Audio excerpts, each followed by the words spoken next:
السلام علیکم ورحمۃ اللہ وبرکاتہ۔ ناظرین کرام، وقفے پہ جانے سے قبل گفتگو ہو رہی تھی کہ جو شخص نماز کا تارک ہے یا نماز کو چھوڑ دیتا ہے اس شخص کا شریعت اسلامیہ میں کیا حکم ہے۔ ہم نے مختلف آیات قرآنیہ کی روشنی میں اس کے بارے میں اللہ کریم کی طرف سے رہنمائی حاصل کرنے کی کوشش کی کہ کتنا بڑا مجرم ہے وہ شخص جو اللہ تعالیٰ کی فرض کی ہوئی نمازوں کی پابندی نہیں کرتا۔ ناظرین کرام، اس کا ایک اور پہلو جو حدیث کے اندر بیان ہوا ہے اس کو بھی جاننے کی کوشش کرتے ہیں۔ ایک حدیث ہے جو مسند احمد کے اندر ہے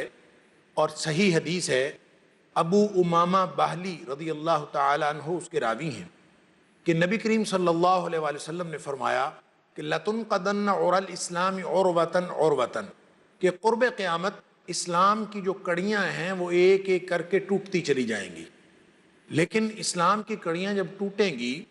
فَلَمَّا انْتَقَضَتْ عُرْوَةٌ، جب کوئی ایک کڑی اسلام کی ٹوٹے گی یعنی اسلام زوال پذیر ہو جائے گا، لوگ اسلام کو آہستہ آہستہ چھوڑتے چلے جائیں گے، اس کا مفہوم یہ ہے۔ اور جب کوئی ایک کڑی لوگوں سے چھوٹے گی اسلام کی تو فرمایا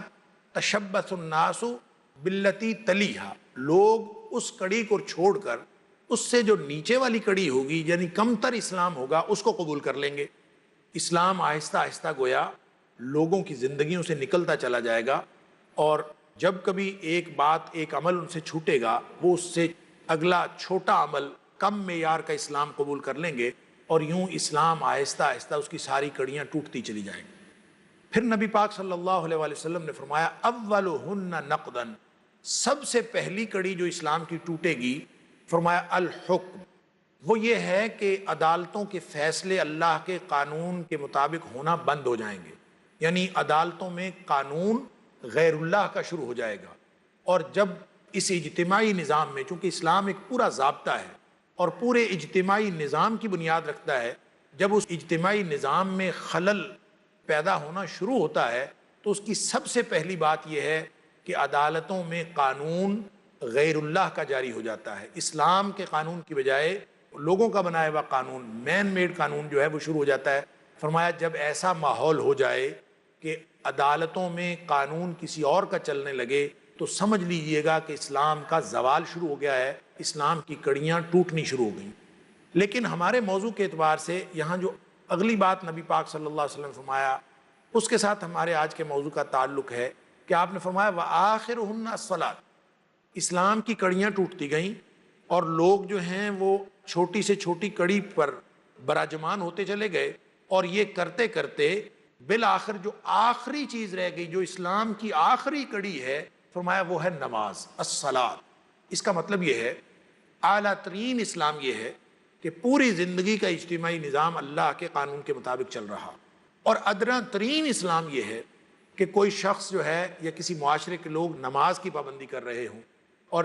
جو شخص نماز کی پابندی ترک کر دیتا ہے، نماز کو بھی چھوڑ دیتا ہے، اس کا مطلب یہ ہے کہ ادنیٰ ترین اسلام کا جو تقاضا تھا وہ بھی اس کے ہاتھ سے چلا گیا، آخری کڑی بھی چلی گئی، تو اس کا مطلب ہے کہ اسلام ختم ہو گیا۔ اللہ اکبر۔ ناظرین کرام، ایک حدیث میں نبی پاک صلی اللہ علیہ وآلہ وسلم نے فرمایا جس نے نماز چھوڑی سستی کی وجہ سے، یعنی اور کوئی وجہ نہیں ہے، سستی کی وجہ سے نماز چھوڑ دی، تو کان علی اللہ حقا ان یسقیہ من طین الخبال، نبی پاک صلی اللہ علیہ وسلم نے فرمایا پھر اللہ کا حق ہے کہ وہ اس کو تین الخبال پلائے۔ صحابہ کرام نے عرض کیا اللہ کے رسول صلی اللہ علیہ وسلم یہ تین الخبال کیا ہوتا ہے؟ تین الخبال سے کیا مراد ہے؟ نبی پاک صلی اللہ علیہ وسلم نے اس کے جواب میں فرمایا عصارۃ اہل جہنم، کہ جہنمیوں کا جو خون اور پیپ ہے وہ آگ میں جلنے کی وجہ سے جہنمیوں کا جو خون نکلے گا اور ان کی جو پیپ نکلے گی ان کے جسموں کے اندر سے، وہ جو پیپ ملا ہوا خون ہے، فرمایا وہ پلایا جائے گا اس شخص کو جو سستی کی وجہ سے نمازیں چھوڑ دیتا ہے۔ اللہ تعالیٰ معاف فرمائے، کتنا شدید ترین اور غلیظ ترین عذاب ہے، اللہ تعالیٰ ہمیں ایسے عذابوں سے محفوظ فرمائے۔ ناظرین کرام، ایک اور روایت جو مسند احمد کے اندر موجود ہے اور نبی کریم صلی اللہ علیہ وسلم نے اس میں فرمایا کہ قیامت کے دن، اور یہ صحیح حدیث ہے، کہ جو شخص نماز کی حفاظت کرتا ہے قیامت کے دن یہ نماز اس کے لیے نور، برہان اور نجات بن جائے۔ یعنی آپ نے فرمایا من حافظ علی الصلاۃ، جو شخص نمازوں کی حفاظت کرتا ہے۔ حفاظت کا کیا مطلب ہے یہ ہم عرض کر چکے ہیں کہ نماز کو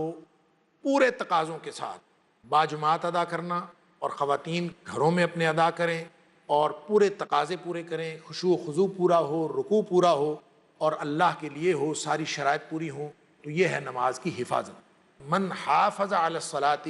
جس شخص نے نمازوں کی حفاظت کی، اور حفاظت بھی ایسی کی کہ ساری زندگی نمازیں پڑھتا رہا، جیسے اللہ کریم نے قرآن میں فرمایا وَاعْبُدْ رَبَّكَ حَتَّى يَأْتِيَكَ الْيَقِينُ، موت تک عبادت کرنی ہے، بندگی کرنی ہے، اور بندگی کا ادنا ترین اظہار اور اعلیٰ ترین اظہار اور اولین اظہار اور آخری اظہار وہ نماز ہے، آخر وقت تک اس کو پڑھنا ہے۔ اور جو شخص اس طرح سے حفاظت کرتا ہے، فرمایا کان لہو نورم و برہانن و نجاتن یوم القیامہ، تو یہ نماز جو ہے وہ قیامت کے دن اس کے لیے نور بن جائے گی، برہان بن جائے گی، اور اس کے لیے نجات کا، جہنم سے، اللہ کے عذابوں سے نجات کا سامان بن جائے گی۔ لیکن ساتھ نبی پاک صلی اللہ علیہ وآلہ وسلم نے فرمایا من لم یحافظ علیہا، اور جس شخص نے نمازوں کی حفاظت نہیں کی اس کا کیا بنے گا؟ فرمایا اس کے لیے یہ نماز جو ہے قیامت کے دن نہ تو نور ہوگی، نہ ہی یہ برہان ہوگی، اور نہ ہی اس کے لیے فلا نور ولا برہان ولا نجات یوم القیامہ، اس کے لیے نہ یہ نور بنے گی، حفاظت نہیں کی۔ اس کا مطلب نماز چاہے پڑھتا ہو، جیسے فرمایا ویل للمصلین،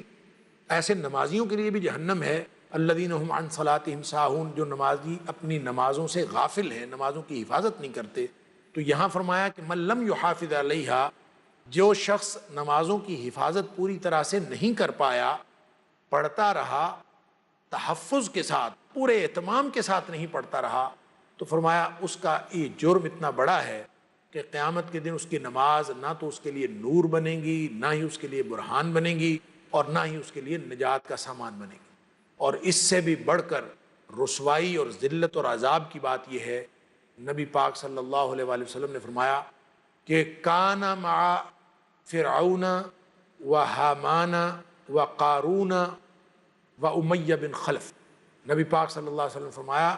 کہ وہ پھر شخص قیامت کے دن فرعون کے ساتھ، قارون کے ساتھ، حامان کے ساتھ، امیہ بن خلف کے ساتھ ہوگا۔ اللہ اکبر!